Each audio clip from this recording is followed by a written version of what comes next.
life on the line to do what I have to, but it has to be mine, no one else's. Hey, what's happening, gamers? I'm K-Wing, and welcome back for more Batman Arkham Knight. It's time to learn stuff while punching crime in the face with the brand new anime Batman skin, obtained through the dreaded WBID system that sometimes works and sometimes doesn't. But just who is this Caped Crusader? Where did he come from? Actually, believe it or not, this is the Nolanverse Batman, taking place before The Dark Knight, though viewed from a Japanese anime point of view. In fact, each famous animation director had their own vision for how Batman and Gotham should look, stating that, like The Dark Knight himself, Gotham City is a wonderful character too that each person imagines differently. And that's just what Bat fans received with these 6 amazing stories featuring Batman like you've never seen before, with its own flair and expressive personality that only anime can give you. The 4 Japanese anime studios that assisted Bruce Timm are, I'm going to say these wrong, I just know it, Studio 4C, Madhouse, B-Train, and Production I.G. I have no idea what those stand for, but those are the guys responsible for bringing this animation to life. This Batman that you actually see before you is based after Episode 3 Field Test from the minds over at B-Train. So think Hack Sign, I believe was the name of the series. This story answers why Batman doesn't use advanced technology to defend himself from gunfire, due to the harm that it can inflict on others around him, whether they be guilty or innocent. And that says a lot about Batman's character.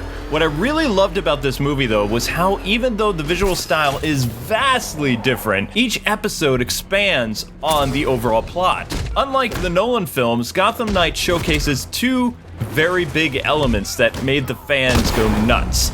A bigger focus on Batman's detective skills, and bringing back Batman, Kevin Conroy, to play the Dark Knight once again in all 6 episodes. Although originally, folks, Warner Brothers wanted Christian Bale to reprise his role since it was modeled after the Nolanverse. However, by bringing back Conroy, it gave the anthology a vibe all its own. One could actually argue that it created a brand new universe altogether, where the anime Batman dwells in the shadows like a lone cowboy trying to tame a wild Gotham City, bringing law to the lawless. Or you could picture it as a wandering samurai looking for a master to reclaim his lost honor, having lost his place where he belonged when his parents were slain before him as a child. But as this urban myth, Batman, he can actually give Gotham just a shred of hope, and in a sense, reclaim some of his own honor. So it's a pretty cool concept. Now, the very first episode, Have I Got a Story for You, is very similar to the Legends of the Dark Knight from the new Batman Superman Adventure series. Though, actually, I found out recently that was adapted from a 1970s comic book.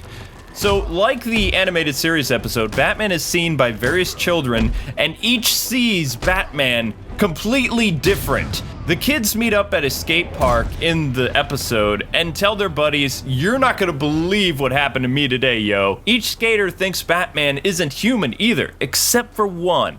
The first teen for the group describes how he saw the Dark Knight at Dixon Docks, mentioning how the Bat appeared out of the shadows and moved like a vampire, striking and then vanishing into what seemed like nothing around him. Eventually, the bad guy that Batman's fighting gets away, and Batman leaves filled with rage.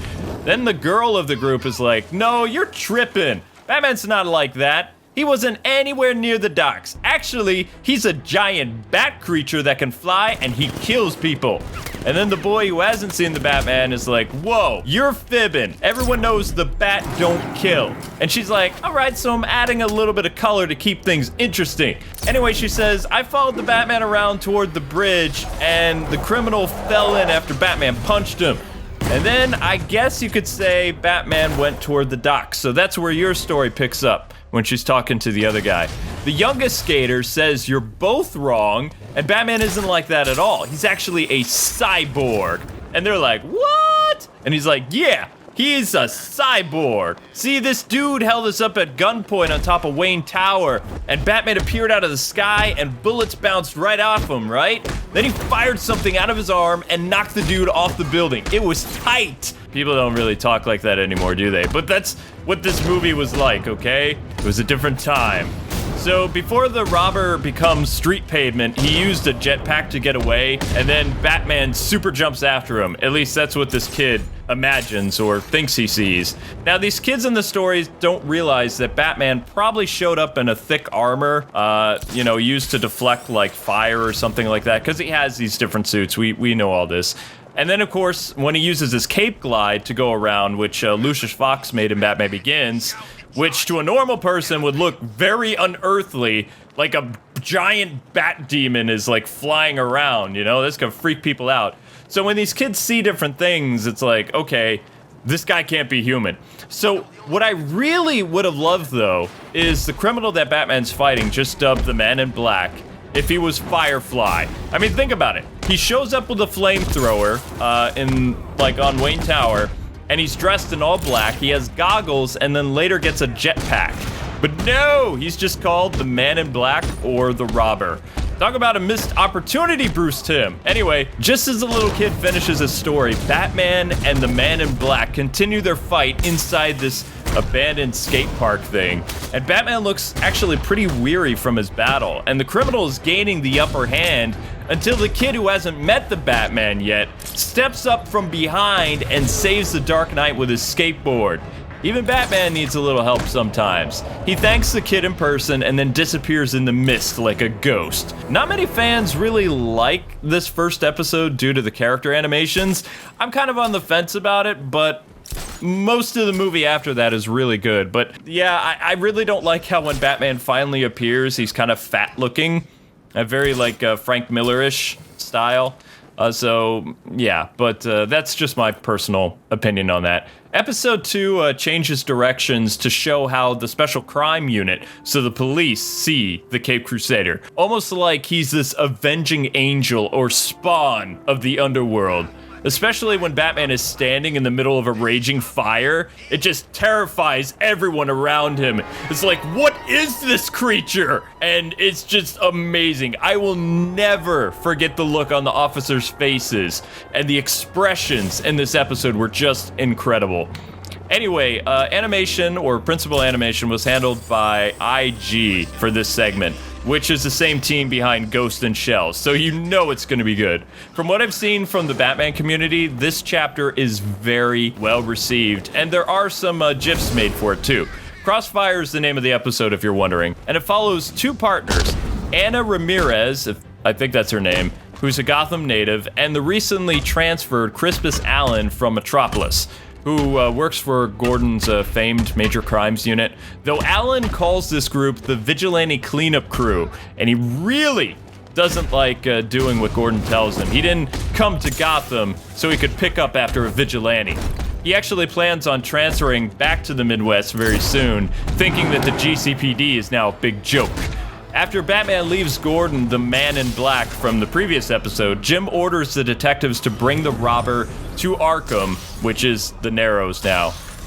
This is also considered a wasteland, by the way, folks. So after losing the Narrows from Ra's al Ghul in Batman Begins, from, Scarecrow's Weapon of Fear, the island across the bridge is used to hold all of Gotham's monsters.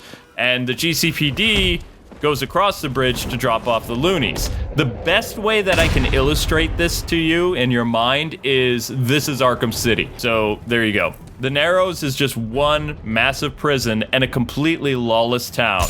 After dropping off the Man in Black, Alan and Anna get into a heated argument about Batman. She turns off the road and lands right in the middle of a gang war between the Russian and Sal Maroni's gang. So they leap out of the car before the RPG blows them up that the Russians sent towards them, and Batman saves Alan right out of the sky, like an angel catching a falling person. And fear strikes Alan. He is immobilized by it, because he's never laid eyes on the Batman before. He's just seen his shadow, and to see this figure clad in black, looking almost not human, it's just too much for Alan. This is a life-changing event for him, and he actually becomes one of Gotham's finest later on. It's a shame, though, that he never appeared as a major character in Nolan's film series. He would have been a lot cooler than John Blake, who should have been called Richard Grayson, by the way, but that's a rant for another day. I feel very strongly about that. No reason Dick couldn't have been the cop because he was a cop. Anyway, the action is really amazing in Crossfire, and seeing Batman scare people was epic. Also, Batman walks through fire like a boss. After saving the detectives from the gang war, Batman leaves, says they're doing a good job, and he heads to Wayne Tower to speak with Lucius Fox. Alright, so we finally made it to the story that this skin is based after. Field Test, Episode 3. A few days after the gang war between Sal and the Russian was broken up, they've fled and gone into hiding on their yachts. Man, even the bad guys live better than me. Yachts? Seriously? So Mr. Fox then gives Bruce their whereabouts for later that evening, and before Wayne goes, he shows him a new piece of tech that was salvaged from a recent Wayne-com satellite that crashed due to an accident because of electromagnet guidance system going crazy or something. And Lucius then demonstrates the pulse that created, and Bruce is like, whoa. Also, he looks like Christian Bale here for the first time in the entire anime, and he's super intrigued with the possibilities of this gadget, as is Morgan Freeman. He then places the electromagnet on a dummy and tells Bruce to stand back, and he starts shooting it. Every single bullet is deflected by this device, and Bruce smiles and asks if it comes in black. No, I'm just fooling. He goes and plays golf with some guy, whatever, and he actually uses that device to mess up the guy's game, so Bruce Wayne is a jerk. Anyway, later that night, Bruce pays Sal Maroni and the Russian a visit. Equipped with the brand spanking new gadget, Batman now appears superhuman and frightens the living snot out of these criminals.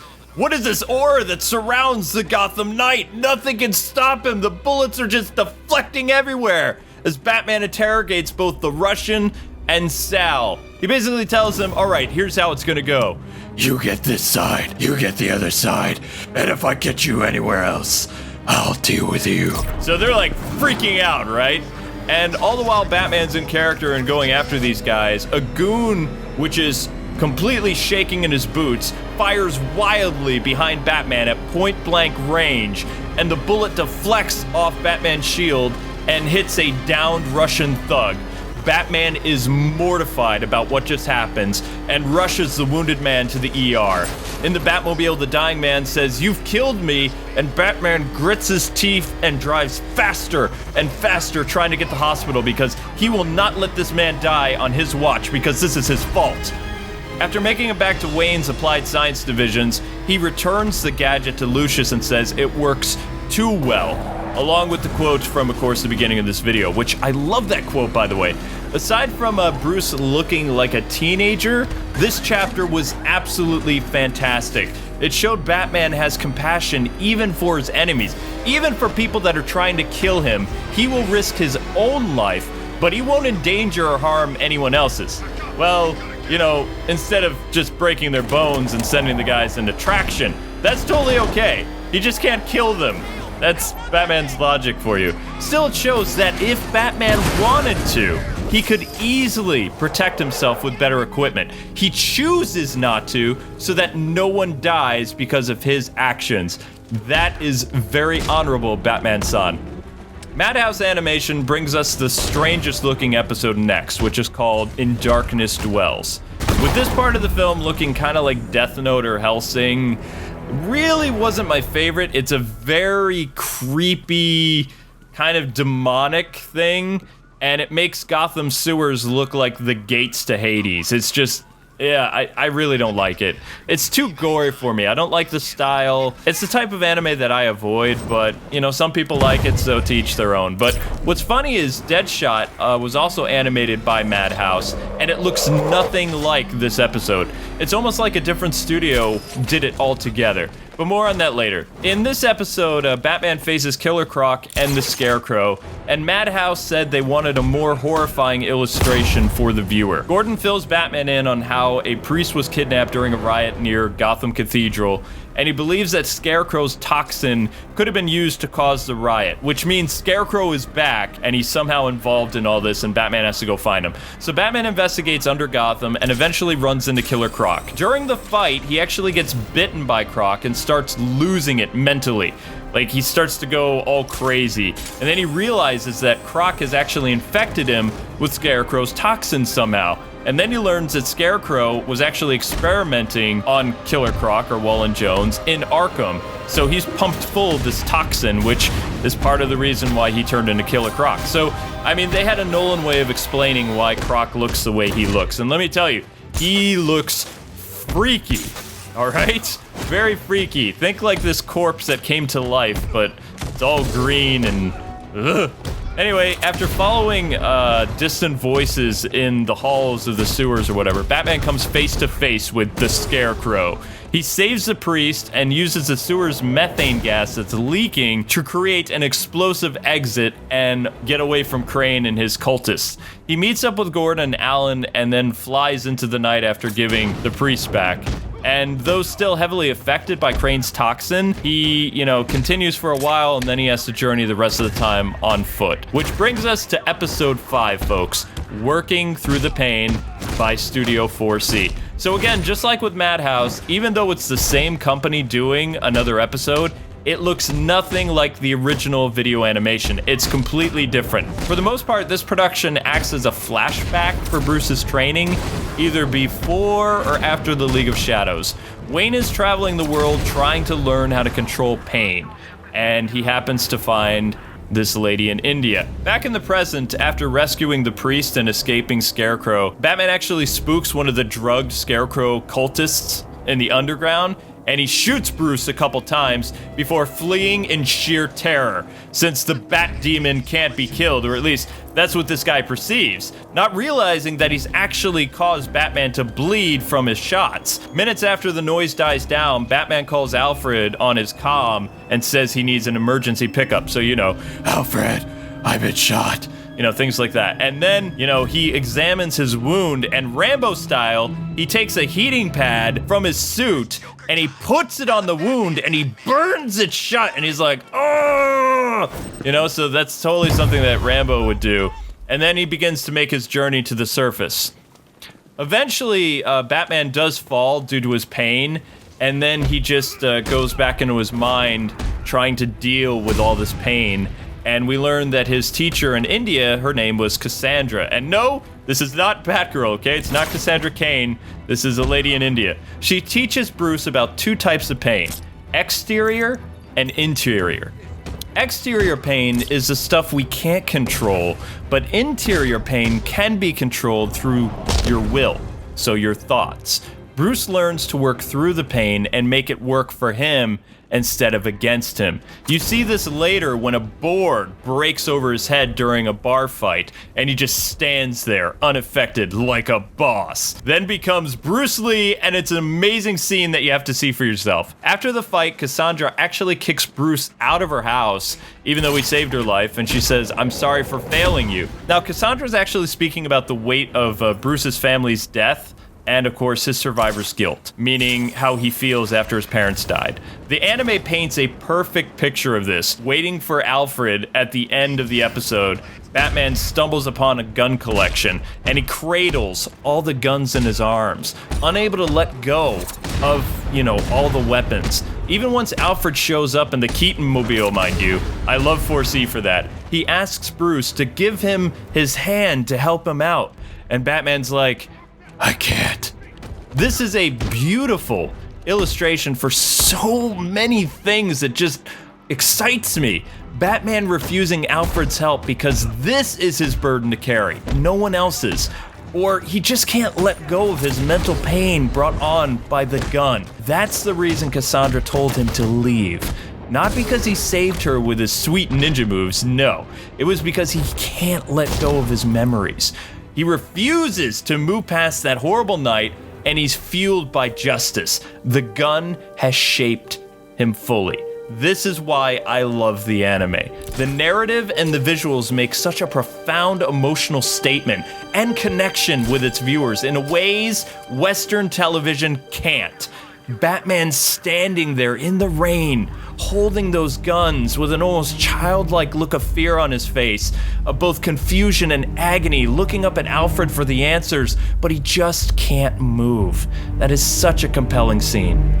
This finally brings us to the last chapter titled Deadshot. Episode 6 done by Madhouse. If only we could have a 22-episode series by this studio. I mean, wow, it is just incredible. This would probably never happen, though, because the Western reception for the film was very low. Even though it received pretty good scores from actual publications, it just didn't sell well. Back when this film released in 2008, it did okay, but I don't think it did better than the Animatrix. Still, this final part ties everything together perfectly. Bruce sits in his cave remembering the night of his parents' murder, because no Batman movie, folks, is complete without a flashback origin of some sort, alright? It then shifts focus to Deadshot, a man Madhouse shows is very much like Batman, but he's Wayne's complete opposite. Yes, he's a rich playboy socialite and womanizer, but this guy kills for pleasure and for money. He also uses a weapon that Bruce hates the most, the gun. In fact, Deadshot's life has been modeled by the gun, but in a different way than how it changed Bruce's life. It's a tale of two samurais squaring off in combat to see who is the greatest, a man who uses the gun and a man who refuses to use a gun. While doing some one-handed push-ups, Alfred arrives with Batman's recent gun collection from the previous episode, so you can see that tie there. He tells Bruce to throw his trash away, and something about it being a pile of tragedy or something like that. I just watched this recently, so some things might not be exactly how you know it, but it's pretty close. Bruce says something about, you need to know your adversary, butler dude. Well, he doesn't say butler dude, but it'd be funny, wouldn't it? Need to know your adversary, butler guy, dude, person. He also tells Alfred that he respects the gun and its appeal. And this part always made me cringe a little bit, because anytime Batman would come in contact with a gun, he would toss it aside. And, you know, he calls this the power of God because it has the ability to change the future, you know, take someone's life, and it's a precision instrument, all that other stuff. I really don't like that, personally. It's just not, whatever. But I can see what the writer and the animation studio was doing to convey that message, to show the parallel between Batman and Deadshot. So Deadshot then takes on a new hit for the Russian mob to whack Batman, although he makes people think it's about Gordon. Deadshot heads back to Gotham, and Alan, you know, the guy who really didn't like Batman before, tells him he's worried that Gordon is on Deadshot's hit list. So it's really nice to see a change of heart for the detective, and Batman assures Alan that Jim is going to be fine. He promises to protect him no matter what. Alfred then hacks into a satellite. Yeah, the government's going to love that. And he uses it for surveillance so they can find where a sniper would be to take down Jim Gordon. And then Alfred contacts Bruce and says Lawton is coming on a train.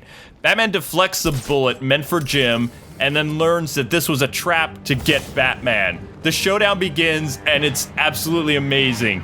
Batman charges Deadshot and then gets shot, and I'll never forget what Floyd says because it's just so Deadshot. I must say, Batman, that's the first time anyone stopped my gunfire by running into it. Zing! That one's gonna leave a mark, folks. Such a good line, and you know I love puns and just the dark humor. That's just, oh, I love it. So Batman gets up, takes down Deadshot, and slices his gun in half, and then punches him in the face. Actually, that scene is a pretty popular GIF. I put it on my Twitter today, because it was just like, wow, that's so awesome. So at the end, Deadshot is, of course, arrested. He's beaten, he's battered, he's broken. And then there's a connection to all the victims that happened in this anime, which I thought was brilliant. Bruce just sits back to watch some TV, and then the bat signal lights up the night sky, and a hero's work is never done. Although we don't see Batman rush into the night, it just zooms in on the bat symbol. So I thought that was kind of anticlimactic, but whatever. If you want to see the movie for yourself, it's called Batman Gotham Knight, and it can be found in the link below, on YouTube actually. As to why Rocksteady chose this one suit to represent all these different incarnations of Batman from this film. Honestly, it looks the most Japanese, doesn't it? I mean, it's like straight from the pages of a manga. It just looks so cool. It's very robotic, it's very samurai, it's very tech savvy. It just looks like something you would see in an anime. So I think they did a great job selecting this skin. And with that, ladies and gentlemen, we're done. Thanks for watching another Batman-related lore. Let me know what you thought about it in the comments below. I hope you all learned something from this, though. If you want your friends to be informed as well, please share this video and give them the gift of knowledge. Have a fantastic rest of your day, and until we meet again, God bless and happy gaming. I'll see you soon with more Batman Arkham Knight related goodness.